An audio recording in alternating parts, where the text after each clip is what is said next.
நகரம் டிவி நேயர்கள் அனைவருக்கும் வணக்கம்.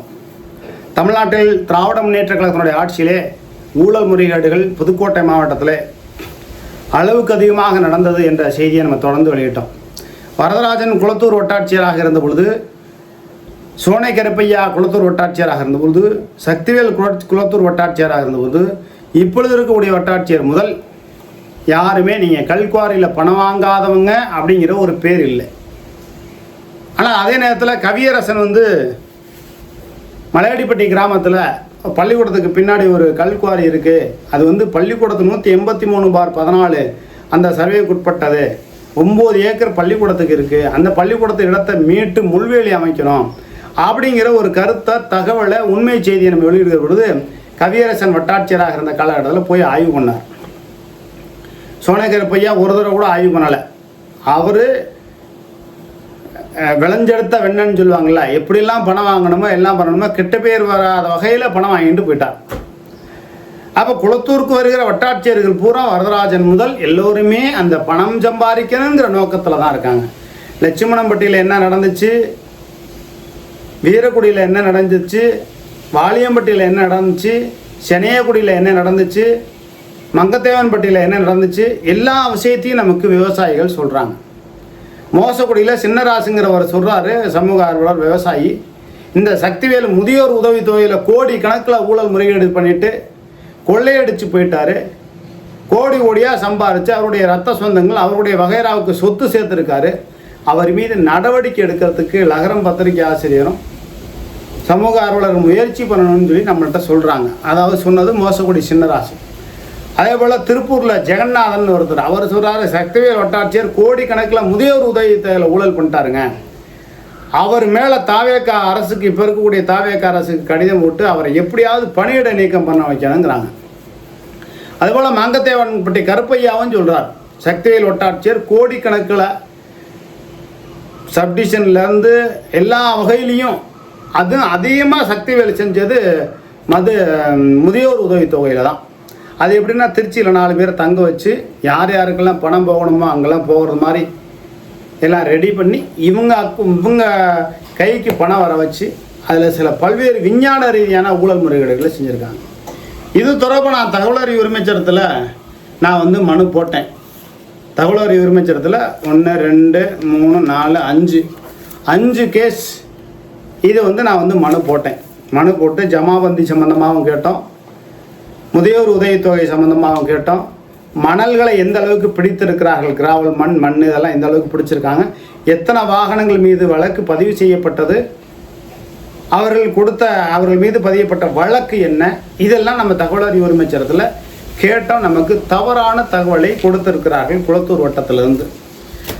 குளத்தூர் வட்டத்தில் இருக்கக்கூடிய அதிகாரிகள் ஊழல் முறைகேடு செய்யக்கூடிய அதிகாரிகளுக்கு துணை போகாமல் ஏழை எளிய மக்கள் பாதிக்கக்கூடிய வகையில் இருக்கிற பட்சத்தில் உண்மை தகவலை வழங்க வேண்டும். இப்போ இருக்கக்கூடிய வட்டாட்சியர் ஐயா அவர்கள் நேர்மையாக செயல்படுவார்னு சொல்லிட முடியாது. அமைதியாக வர்றாரு, அமைதியாக போகிறாரு, அவர் உண்டு, அவர் வேலை உண்டு. கொஞ்ச நாள் அப்படி அமைதியாக தான் இருப்பாங்க. புதுசாக புதுக்கோட்டை மாவட்டத்துக்கு எஸ்பி வந்தாலும் சரி, திருச்சி வந்தாலும் சரி, அதிரடியாக ஒரு நடவடிக்கை எடுப்பாங்க ஒரு 6 மாதத்துக்குள்ள. அதுபோல் இந்த குளத்தூர் வட்டாட்சியர், இப்போ இருக்கக்கூடிய வட்டாட்சியர் அப்படி அமைதியாக இருக்கார். அவர் என்ன பண்ண போகிறாருங்கிறது நமக்கு தெரியாமல் இல்லை. இவங்க என்ன பண்ண போகிறாங்கன்னு தெரியும். பாம்பின்கால் பாம்பர், இவங்க என்ன செய்ய போகிறாங்கன்றதை நம்ம இப்போவே கணிச்சிருக்கோம். விரைவிலேயே நாம் அனுப்ப வேண்டிய முறையான நேர்மையான அதிகாரிகளுக்கு தகவல் அனுப்புவோம். நாம் இப்போ என்ன சொன்னோம்னா, புதுக்கோட்டை மாவட்டத்தில் குளத்தூர் வட்டத்தில் வேலை பார்த்த சக்திவேல் வட்டாட்சியர் எப்படி கலெக்டர் ஆஃபீஸுக்கு மறுபடியும் எப்படி அடுத்த பதவிக்கு போகிறார், டம்மியான பதவியாக தான் அடுத்த பதவிக்கு போகிறார். ஆனால் மறுபடியும் இழுப்பூர் வட்டாட்சியராகவே வர்றார்.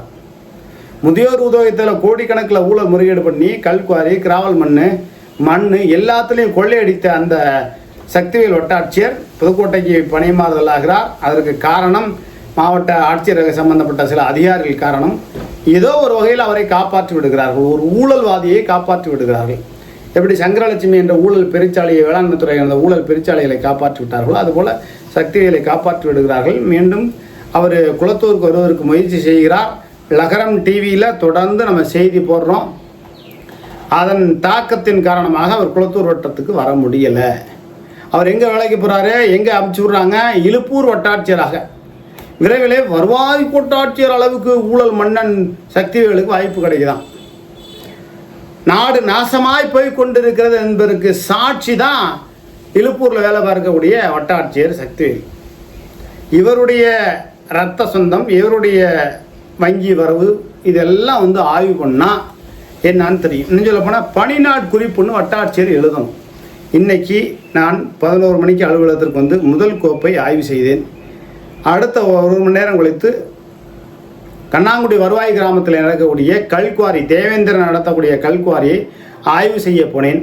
அது ஆழம் அதிகமாக இருந்தது. அந்த கல்குவாரியை நடத்தக்கூடாது என்று உத்தரவிட்டேன் அப்படின்னு பணிநாட் குறிப்பில் எழுதணும்.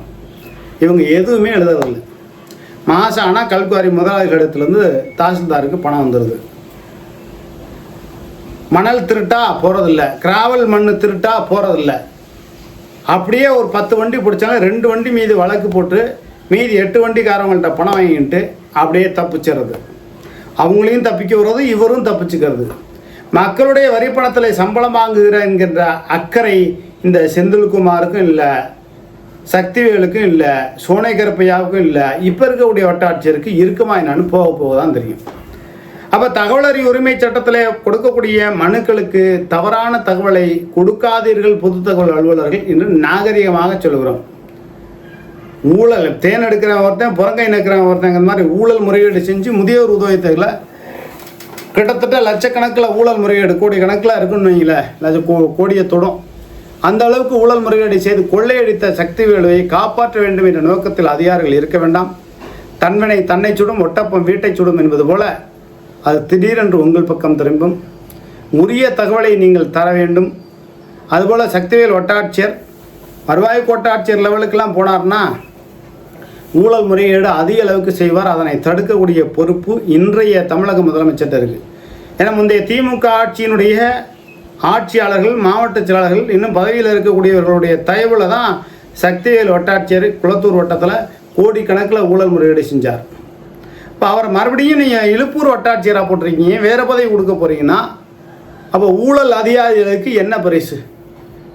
பணி உயர்வு தான் பரிசா?